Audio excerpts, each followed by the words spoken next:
Oh, it is recording. I got a bit of time. Okay, so I'll try and jot this down as quickly as I can, darlings. Do you like my little feather? Oh, Um, so, been a bit off the rails last couple of weeks, months, in fact.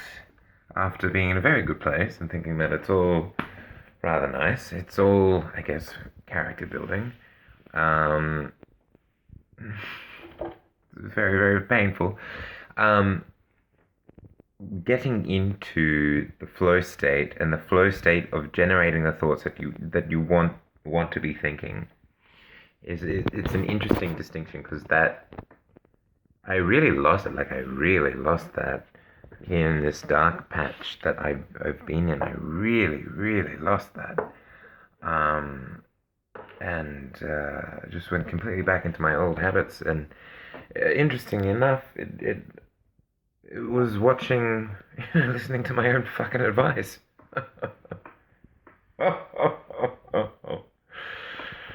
That really changed it, and it made me realize that I'm actually very forgetful.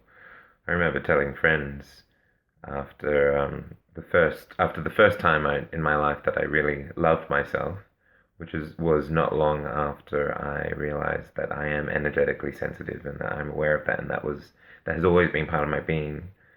I just didn't have a vocabulary to articulate such a strange existential experience that no one else was experiencing. Um, After that period, which only really lasted about 2, 3 weeks, I just forgot how to love myself. I really just, whoopsie poopsie. How would I do that? What do I do again? How does this work? I don't know. This kind of really sucks right now. I just forgot because that it's not the done thing. This wasn't the done thing in my mindscape, in my being. And I told some friends that once, and they didn't understand what I said, and I was just trying to re-articulate it to myself presently now. And I'm like, nope, I just forgot. I mean what I said. I just forgot. I forgot that loving yourself is dancing in the amazement of who you are, and dancing in the amazement of who you are is is thinking the thoughts that you want to think. It's moving into every next moment with an intention, essentially.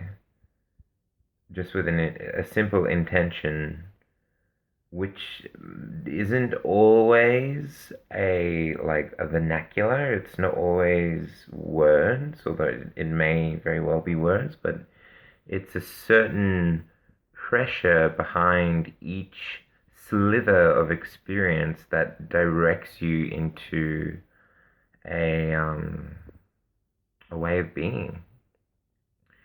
And one of the little tools that I've found doing that um, was from Marissa Peer and putting why at the beginning of a sentence.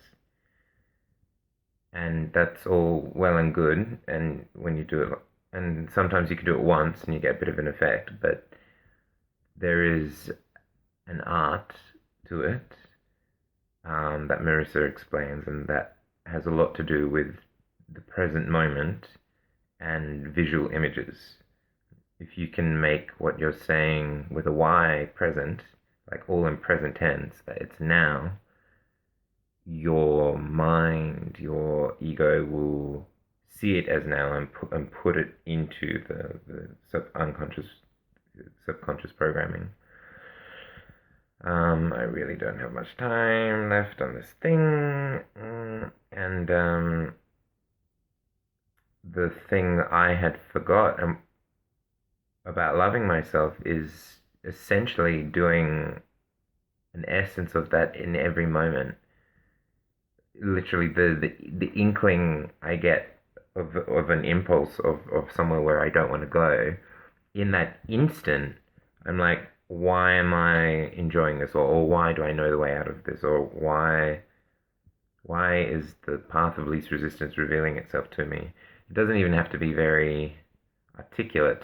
It just becomes more of can even be a sensation, an intention of like you're willing it to go that way. And I think that shines a light on the moment. And I really think that's all consciousness is in a kind of philosophical sense. It's just light. It's just light in the exist of light onto the existential now. That's what consciousness is awareness, as Eckhart Tolle talks about it.